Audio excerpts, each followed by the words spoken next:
It's Christine Coleman with RAFV Update, bringing you the latest in real estate news. A lot of us are starting to play around with video marketing for our listings, and why not? I think it's a great idea.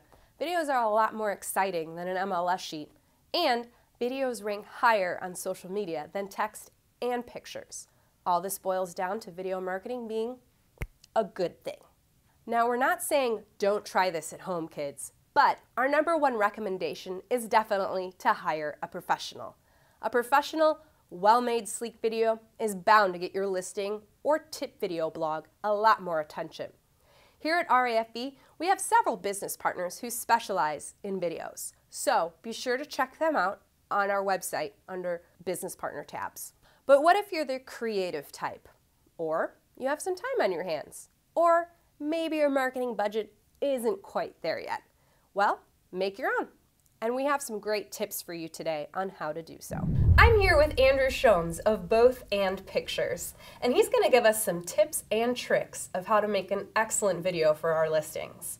Thanks for joining us, Andrew. Oh, thank you for having me. Awesome. So tell us first off a little bit about your background and your involvement in making videos. Sure. So I've been in the business, video business, for over 17 years. And I went to film school. I did a lot of television. I worked for the television news. I did some reality TV and worked for an ad agency or a creative agency for a while, and worked with big brands like Netflix and Sears, and produced a lot of social media content as well as a lot of educational videos. And now I do pretty much the same thing. I produce a lot of videos for RAFV. Really just telling stories, getting the message out there, and building relationships through video. So for us members that are just gonna try this, what's something that they should definitely 100% do when they're making their own video? If you're gonna interview or you're gonna do any audio and you're talking, you want the phone as close to you as possible. That way your microphone's picking up, it's gonna sound good. If you're interviewing somebody, you want to be pretty close to them. Another thing, this is probably my biggest pet peeve, is the way you hold your phone. Oh, I've seen people. So now there's Facebook Live, which only lets you hold the phone this way. If you're just doing a video and you're like doing a walkthrough of a house or something like that, hold your phone horizontally, because it creates a better look. It's just more pleasing to the eye. It's more like your vision. The only time you really want to hold your phone this way is if you're doing still photography or something, so you're going to take some pictures and send it or post it on Facebook, and you want to show like the height of something. That's a good way to do it. But for video purposes, you want to hold the camera this way, with the exception of like Facebook Live, because I know people are doing that. That could be a really cool tool to walk around a house and hold your phone up and be pointing out things, and then that gets stored right into Facebook, and so you can share that again. Lighting is important. A real simple trick would be you're at a house and you want to talk, you want to show off the property, you want to do a quick intro or something like that. Go by a window, and with the camera facing away from the window, and you can do that and watch yourself too. Then you can have nice soft lighting coming in at you. So that's a good simple way. Or, you know, even in a kitchen if it's well lit or so, make sure that it's not too bright behind you. Another thing is steady shots. You know, steady. You don't want to be shaky. If you can get, nowadays they sell little mounts for your phones, and you can put them into a tripod. So that's what we should do. What's something that we should avoid at all costs when making a video? Just don't not do it, because it's so important nowadays, and that's the way you stand out, is telling your own story. You have a very powerful tool. Jump in, just try it. Where do you use video, and are you using video? I am actually using video. Taken some like aerial footage and just normal footage of listings, and it doesn't matter what kind. It could be a commercial, vacant land. You know, you can get some real nice shots of just panning around there, and then just kind of putting some facts about the property and little captions here and there. I've also done voiceovers. I've tried that, and that's worked really well as well. And then I post these up to YouTube. But as a disclaimer, for the MLS rules, you cannot put branded videos in the MLS. So I make two versions. I make a branded video that I can put up on our YouTube to promote the listing, and then I make an unbranded video that I can link through the MLS. Our esteemed producer out there, Lisa, was asking, like, what would be a good structure for a video? Mm-hmm.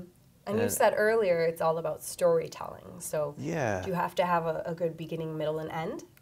Yeah, I mean, I think nowadays it could be short bits of content. So it could be just 20-second, hey, I'm here at a new property. Mm-hmm. Just wanted you guys to check this out. Look at this room. This room is amazing. I haven't seen anything like that. It could be something as simple and quick as that. Okay. What is the maximum length of content you should have? I know sometimes people tune in for a couple seconds, and if it's too long, they're out. Yeah. Is there like, what's the time length? 30 seconds, could be 15 seconds, a couple minutes if it's a longer tip or a tour of a house.